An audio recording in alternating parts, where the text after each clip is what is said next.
From the CISO Series, it's Cybersecurity Headlines.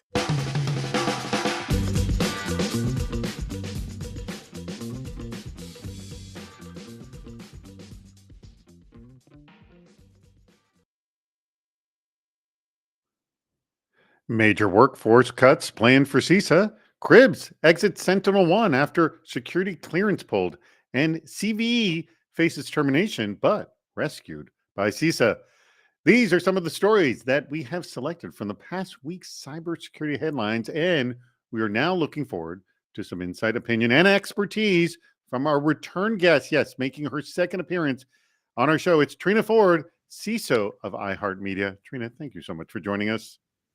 Thank you for having me. I'm happy to be back. All right, Trina, my question I ask, well, actually, regularly Rich is here and asks, but how was your week in cybersecurity? All my weeks are long, but this week has been pretty promising. We filled a few roles. We've That's moved always the good. needle. Yeah, we've been moving the needle in the program. It all feels really good. So this has been a good long week, but I'm happy that it's the weekend. We're going to be wrapping it up soon after this show. All right. Our sponsor for today's episode is Vanta, a new way to GRC. A little more about that later in the show. Hey, join us over on YouTube Live. Go to CISOSeries.com, hit the events drop down, and look for the cybersecurity headlines weekend review image. It's actually a picture of Trina right there. Just click on it to join us and be sure to contribute your comments in the chat. We will do our best to address them during the show. I hope the chat room is alive right now. Now, disclaimer, opinions are those of our guest, not of our workplace. We have just 20 minutes here, so let's get started on this. Major workforce cuts planned for CISA. So the agency working on plans to slash staffing and spending amid increased scrutiny from the White House, which is still chafing over what it sees as CISA's role in suppressing conservative viewpoints. Now, that's a quote from the record. Half of its full-time staff, that's 1,300 people, face removal, along with 40% of its contractors, according to a source with direct knowledge of the developing plans, speaking to Recorded Future News. Now, the timetable for the announcement is also not yet set, they said. All right, Trina, clearly this is not great for news given that CISA and other agencies are all pulling together to combat cyber threats that only increase in size, variation, and sophistication. And this is not a bloated bureaucratic agency. May I ask, what do you feel this move will do really to the cyber community as a whole? It's kind of a hit. Yeah, it is a hit. I believe that it's sending a message that most leaders, most security professionals, we've been trying to more or less combat. And I think that ultimately this is going to be discouraging for some and or most of us because CISA provides value, especially to those smaller companies and programs and organizations who don't have the access to certain resources and information that CISA provides. Yeah, And go that ahead. makes, you bring up a really, really good point there. It's because, one of the issues that we talk about a lot in our programming is this whole concept of living below the security poverty line. Shout out Mhm. to Wendy Nather, who coined that term. And it looks like this may widen the gap of the haves and have-nots and, who is above and below that poverty line. What do you think, Trina? I agree. And it'll leave the have nots more exposed than they were or would have been. A lot of different companies depend on the CISA information.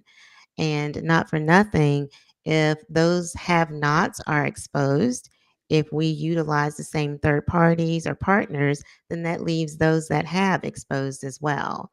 So it ultimately affects the whole ecosystem. Now, the internet, though, is awash with cybersecurity knowledge. Couldn't this knowledge be had anywhere else? It could, and most of us do utilize different resources, but again, CISA kind of provides a holistic viewpoint for all of us. They provide standards, they provide guidance, they provide services that are free. And again, it comes back to the need for us to have a centralized place where we can share amongst others. Yes, there's always going to be opportunities in other places and other tool solutions, other, what do you call it, programs that may come to fruition. But this one has been proven to be tried and true. And not for nothing, we need a little stability here in our cyber programs. Agreed. CVE faces termination, then rescued by CISA. Oh, now, MITRE, the organization that runs the CVE database, that's the vulnerabilities that are out there, announced on Wednesday that its contract would expire due to the expiration of federal funding through the Department of Homeland Security. Shortly afterwards, CISA executed the option period on the contract to ensure that there will be no lapse in critical CVE services for the next 11 months. Phew! Well, only 11 months. So, given how much people in cybersecurity rely on the CVE database for tracking vulnerabilities, although I will say people argue that you don't build your vulnerability program based on it, still has its value. The withdrawal of support from the DHS does not appear to be very helpful. What would CISOs need to do if the CVE database dies away? Is it a matter of simply finding a new source of financial support, or should a replacement be considered? What do you think? It would be great for us to come together and find some support, financial support for the MITRE CVE program, because to your point, it has been utilized heavily across a lot of the practitioners and companies. Now, most of us don't put all of our eggs in one basket. To your other Correct. point, we utilize threat intel, we utilize our other communities, we utilize our vendors. So we do have other options. But again, it gets back to consistency and continuity That in what one we're source comfortable that with. everybody knows. Yes. Exactly. Exactly. Yeah. Yeah, And CCL mentioned here that CISA is a coordinator. I mean, it's, you know, you need it gets one to back to sort the of lead the charge. Exactly, and it gets back to why CISA is this program that CISA has built and taken the time to nurture and grow is so important. Again, cyber professionals and leaders, we need some type of continuity and consistency, especially in today's climate. This is a little discouraging, and not for nothing, it makes us uneasy because what message are we really sending? Very good point. Krebs exits SentinelOne after security clearance pulled. Now, we covered the breaking news of the presidential order that revoked Krebs's security clearance last week on the show. Now, Chris Krebs, has indeed resigned as SentinelOne's chief intelligence and public policy officer, effective immediately, describing this as a, quote, fight for democracy, for freedom of speech, and for the rule of law. He said, quote, I'm prepared to give it everything I've got. Now, Krebs firing may set a precedent on how other cyber leaders and practitioners convey findings that may not be popular with the government or even with the private sector. I will also mention, like, I used to do a tech segment on Clear Channel Radio, and my tech segment appeared on both the liberal talk station and the conservative talk station. I always felt that tech and cybersecurity were was a bipartisan topic. Did not show sort of leaning one way or the other. But as a CISO, how do this make you feel? It sounds like it's that there is a bipartisan, or it's essentially a partisan issue going on right now. What do you think? This one's a tough one because it's less about my feelings and more about what we as CISOs live every day. This is a constant for us. The trying to find that balance, trying to do the right thing. We were hired to um, perform a certain role, do a certain job. Part of that is findings and risk. That is also building trust and having integrity and reporting based on facts, not our feelings, because we let Right. feelings get in the way, it goes south. And we already have a challenge, a big enough challenge, trying to find that balance and deal with all the different mandates and requirements. And look, we're not at the table yet. Some of us are. But for those of us who are not necessarily at the table yet, we have to almost do a dance every day to figure out what to say, how to say it, who to say it to, in hopes that we don't upset someone. And then next thing you know, it's kind of like exclusion, or they go around us because they don't want to hear what we have to say as CISOs, those that are responsible for it. It gets back to the accountability and responsibility, but not necessarily having the authority. Because if you hear your CFO say something, or if you hear legal counsel say it, it's different than when you hear a CISO say it. They're still going to be that CFO. They're still going to have that seat at the table. But from a cyber professional perspective, the CISOs may not. And so, unfortunately, seeing what happened with Krebs, it really brought to light what we deal with on a daily. It's feelings aside, it's what we deal with, finding that balance, knowing what to say and when. And And I see CCL kind of made a reference to this. So I heard a rumor. Let me make this clear. I heard it as a rumor that he was pushed out because um, customers of SentinelOne wanted him out. Now, again, let me stress that is a rumor that I've heard. But,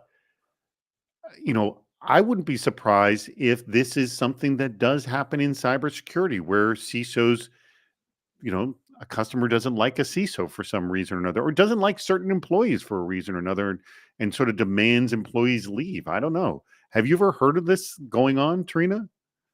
well, I haven't heard the rumor, but I can absolutely say that I have friends that are CISOs, and they have been what I'll call excluded, ostracized, and or next thing you know, they end up looking for a job, whether that was forced or on their own accord. We never know. Yeah, But nobody flat out says it, because if you would, then there'd be a exactly, lawsuit coming in for that matter. exactly, exactly. All right, now a word from our sponsor. That would be Vanta. Let me ask you a question. Do you know the status of your compliance controls right now? And I mean, like right now, this very moment. I don't mean leave the show, but just if I were to ask you right now to check it. Because we know that real time visibility is critical for security. But when it comes to our GRC programs, we actually rely on these point in time checks. But that doesn't have to be the case.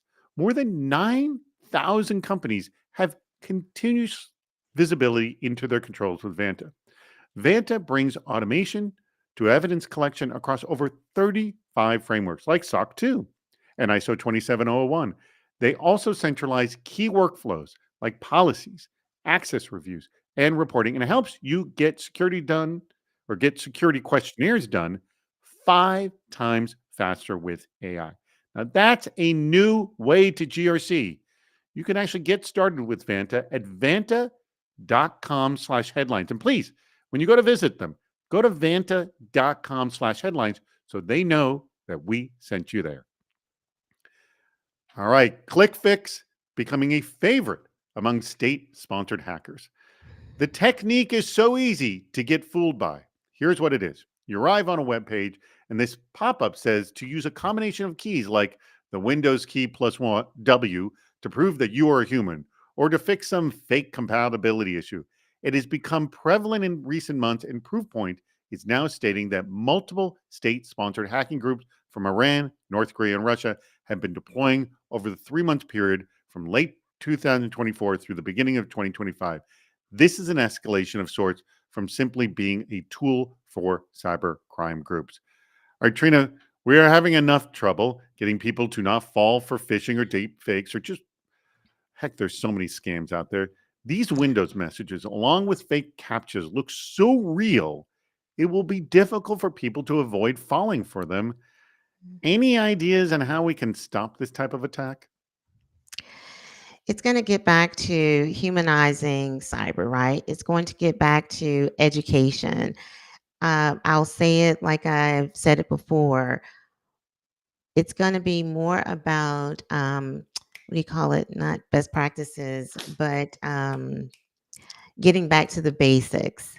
So at the end of the day, it's going to be about training, and we're going to have to use our threat intel. We're going to have to utilize our vendors and our community in order to make sure that we can bring awareness to our user base, to our developers, to our engineers, because not for nothing, I know that they're tired. We can't seem to get ahead of these sophisticated new tactics or what have you, and they're starting to utilize exactly what we train our people to do. We want them to be alert. We want them to Well, take. I see something like this, like a potential protection again, is alerting us on the source. So, like for example, Mhm. when you get an outside email or an email that doesn't come from a trusted source or a known source, you get this big colored bar at the bottom of the screen, be it yellow or red or whatever the color is. And by the way, they change it over time, which has been a wise move, so you don't get sort of bored of it or used to it.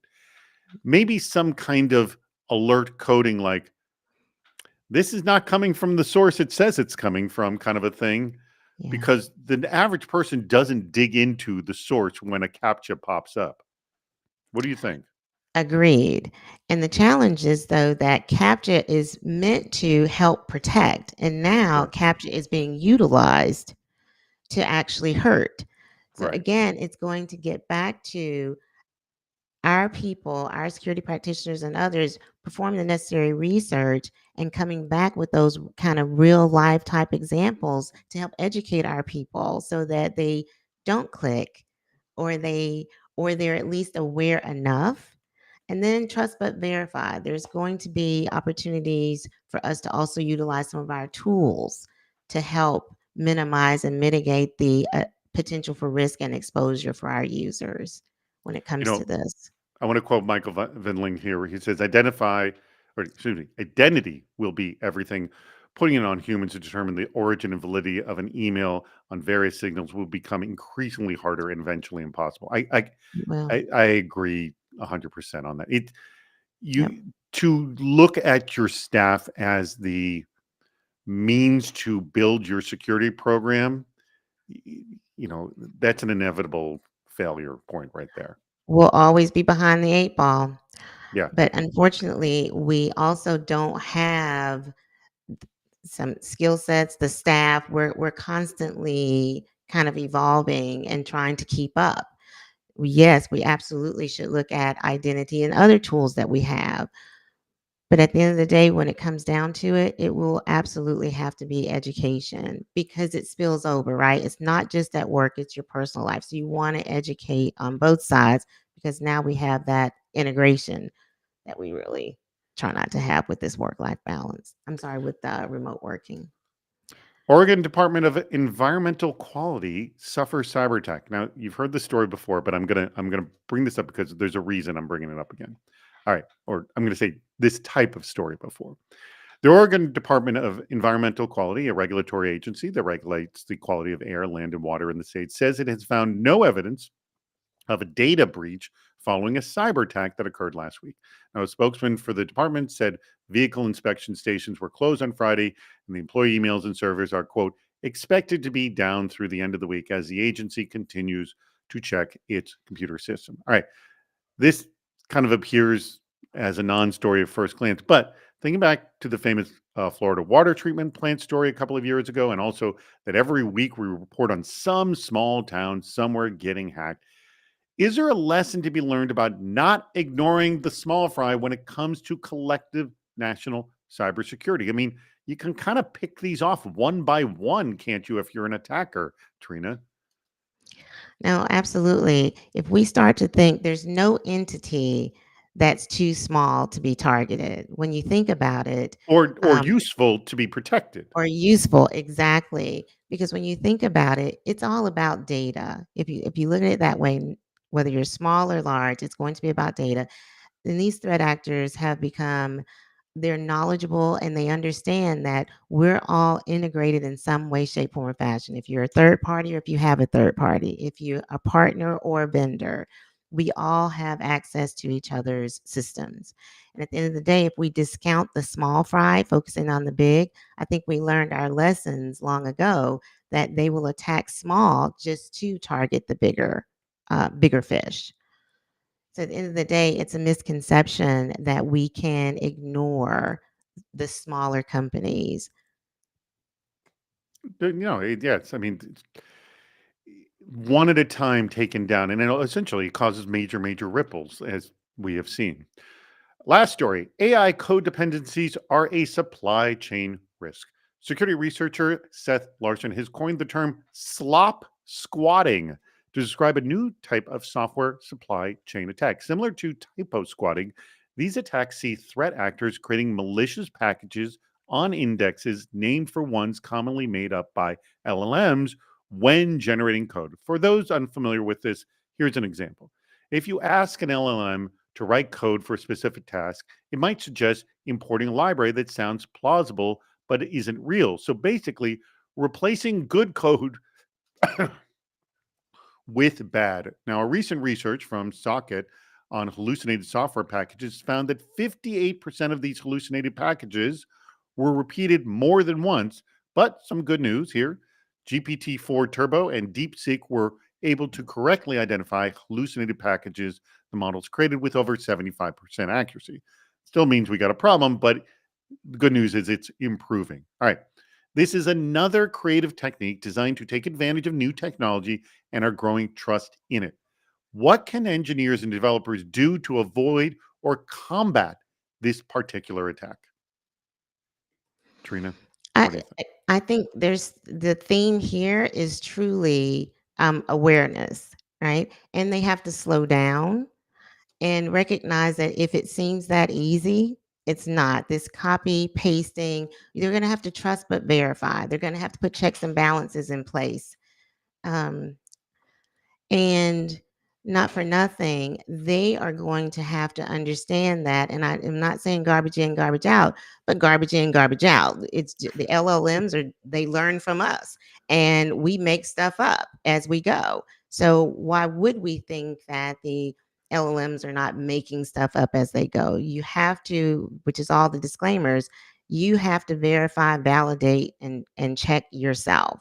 And when they're building these packages, when they're looking, they need to also do the same as you would on an audit side, right? You'll check, you'll trust but verify. You'll have code reviews, and you should also take the perspective of least trust. Don't trust it if you don't, before you use it, test it out. I And think I'm going that's to what they're quote, going to have to do. and let me quote a past guest or a frequent guest. We've had Davi Ottenheimer about the garbage in, garbage out. It's actually even more nuanced than that, because LLMs are essentially trained by us, and we all come with our own bias. So what you Exactly. would train it on and what I would train it on, even though we are doing best intentions and we're trying not to put garbage in, it will be biased. And either way it comes out, it'll look fantastic, apparently, but maybe not Mhm. what we need for that matter. And and not for nothing, maybe we should be training up the LLMs ourselves or AI, however you want to look at it, to check for this for us, to spot it for us. I mean, we're going to have to get just as creative. Very Uh, good point. All right. I want to acknowledge our fantastic crowd that has been in here. We have, I don't remember, is it Michael Vinling or Mikhail Vinling? I think it's Michael Vinling. I think Michael, he goes by that, even though it looks like Mikhail, the way he spells it. I also, TJ Williams and CCL, all in the chat room. Even our reporter, Sean, was in there. Sean Kelly was in there briefly at the beginning. So thank you, everybody. Please come join our live shows. Hey, I got a question for you as we wrap this up. Of the 6 stories we did, were there any thumbs up or eye roller stories for you, Trina? I think the Krebs one was an eye roller for me. I'm just over it. Um, Well, don't be Unfortunately. over it. It may be the beginning of a long story that we see, and he's just the first, sadly. Who Uh, knows? yeah, We'll see. All right. interesting Where can people time. find you, Trina? Is it LinkedIn? Somewhere else? Where can they find you? Yes, they can find me on LinkedIn. And now, are you hiring over there at iHeartMedia? We are absolutely hiring. If they go to our website, they will see all the positions that we have available. We're And having can a they reach good out to week. you and say, "Hey, I was interested in this position. I applied." Yes. And Absolutely. maybe I check mention that they saw you on this show if they or do heard. that, they'll get right in there. Ah, you see? The bump from the CISO series. Take advantage of it. All right, that's Trina Ford, the CISO of iHeartMedia. Thank you so much for joining us, Trina. And thank you also to our sponsor, Vanta. Vanta, a new way to GRC. Remember, go to their website, vanta.com/headlines. Specifically, go to vanta.com/headlines so they know that we sent you there. And also, thank you to our audience today. We can't always get every comment on the screen, but we deeply appreciate you being here and participating. Join us next week, first for our Super Cyber Friday show, where our topic of discussion will be hacking your risk, an hour of critical thinking of all things you look at to find what is specifically important to you. And that's at 1 p.m. Eastern. And then come back later in the day for another episode of Week in Review starting at 3:30 p.m. Eastern Time. To register to join us on YouTube and add your comments live, just go to the events page over on CISOseries.com. And in the meantime, you can still get your daily fix every day through cybersecurity headlines. It's just 6 minutes. That's all it takes. And you'll get your cyber news of the day. There's a reason it's the most popular show on the CISO series. We love the fact that you're listening and watching. Thank you for tuning in to Cybersecurity Headlines.